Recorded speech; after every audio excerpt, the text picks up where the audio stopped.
রমজান মাসে রাত জাগা স্টুডেন্টদের জন্য পড়াশোনার সেরা টেকনিক। রমজান মাস ইবাদতের মাস, কিন্তু অনিয়মের কারণে কিছু স্টুডেন্টরা ঠিকমতো পড়াশোনা করতে পারে না। অনেকে ভাবে রমজান মাস মনোযোগ কমে যায়, কিন্তু তুমি যদি সঠিক নিয়ম মেনে পড়াশোনা করো তাহলে রমজান মাসে তোমার ব্রেন অন্য সময়ের চেয়ে আরো বেশি সক্রিয় থাকবে।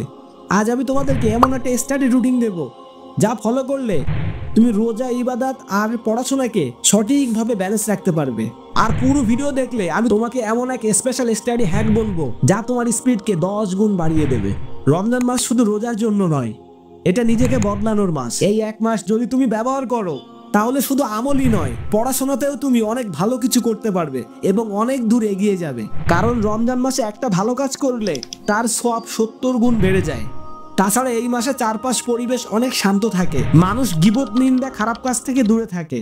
তাই তোমার জন্য এটা হবে সেরা সুযোগ পড়াশোনায় মনোযোগ দেবার। চলো জেনে নেই, ফজরের পর সেহরি ও স্টাডি টাইম 3:30 থেকে 5টা, এর মধ্যে তুমি সেহরি খেয়ে নাও এবং হালকা 15 মিনিট বিশ্রাম নাও। 5:10 যখন বাজবে ফজরের সালাত আদায় করো, কারণ আমাদের প্রিয় নবী হযরত মুহাম্মদ সাল্লাল্লাহু আলাইহি ওয়াসাল্লাম বলেছেন, ফজরের 2 রাকাত সুন্নত নামাজ এই দুনিয়া ও তার সম্পদের চেয়েও বেশি উত্তম।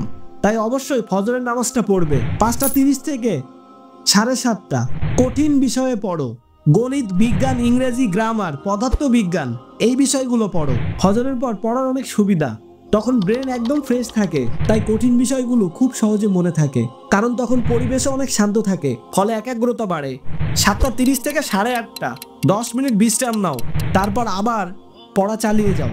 যখন 9:30 থেকে 10টা বাজবে তখন তুমি 2 থেকে 3 ঘন্টা ঘুমিয়ে নেবে, কারণ যতটা না তোমার পড়াশোনার দরকার তার চেয়ে বেশি তোমার ঘুমের দরকার হবে। কারণ রমজান মাসে স্টুডেন্টদের ঘুমের অনেক ব্যাঘাত ঘটে, আর তুমি যদি কম ঘুমাও তাহলে তুমি অসুস্থ হয়ে যাবে।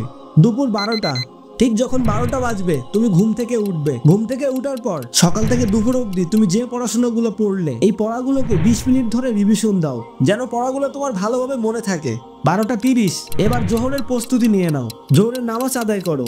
2টা থেকে 4:30 মিনিট পর্যন্ত এই সময়ে সহজ বিষয়ে পড়বে, বাংলা, ইসলাম শিক্ষা, সাধারণ জ্ঞান এগুলো পড়বে, কারণ এই সময়টাতে শরীর অনেক ক্লান্ত থাকলেও সহজ বিষয়গুলো তো পড়তে পারবে। 4:30 থেকে 5টা এবার আসরের নামাজ পড়ে নাও। এই সময়টা অনেকের অলস লাগে, তাই এই সময়টাতে biology, ICT, business study, history, geography পড়ো। 40 মিনিট পড়ো, তারপর ব্রেক নাও। ইফতারের আগে পড়াশোনা ও মাগরিবের নামাজ। 5:30 থেকে 6টা ইফতারের সময় পরিবার, আত্মীয় স্বজনের সাথে ইফতারিটা শেয়ার করো, ইফতার করে নাও। মাগরিবের নামাজ পড়ে নাও, কারণ ইফতারের পর ব্রেন একটু স্লো থাকে, তাই খুব হালকা হালকা কিছু পড়ো। আগের পড়াগুলোকে একটু রিভিশন দাও। এভাবে 30 মিনিট পড়ো, আবার 30 মিনিট বিশ্রাম নাও। আর যে সাবজেক্টগুলো তোমার পড়তে ভালো লাগে সেই সাবজেক্টে বেশি মনোযোগ দিয়ে পড়ো। যে পড়াটা পড়ছো মনোযোগ দিয়ে পড়ার চেষ্টা করো। রাতে পড়াশোনা, এশা ও তারাবি। 8:30 থেকে এশার নামাজ পড়ে নাও, তারপর তারাবির নামাজ আদায় করো। রাসূল পাক সাল্লাল্লাহু আলাইহি ওয়াসাল্লাম বলেছেন, যে ইমাম সওয়াবের আশায় তারাবি পড়ে তার সমস্ত গুনাহকে মাফ করে দেওয়া হয়। 9:30 থেকে তারাবি পড়ে বাসায় এসে 10টার মধ্যে খাওয়া দাওয়া শেষ করো। এবার 20 মিনিট বিশ্রাম নাও, কারণ তুমি সারাদিনে অনেক কিছুই করলে, এখন তোমাকে পর্যাপ্ত বিশ্রাম ও ঘুম দরকার। এখন যদি তুমি রাত জাগতে চাও তবে আর 30 মিনিট পড়ো, আর সেই পড়াগুলোকে একবার রিভিশন দাও।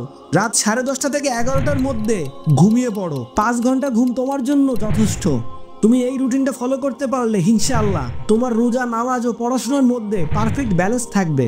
কিন্তু তোমার কি সমস্যা হয়, কোন টাইমে তোমার পড়তে কষ্ট হয়, কমেন্ট করে জানাও। তোমার কমেন্টের উপর ভিত্তি করে আমি রমজানের স্পেশাল ভিডিও বানাবো।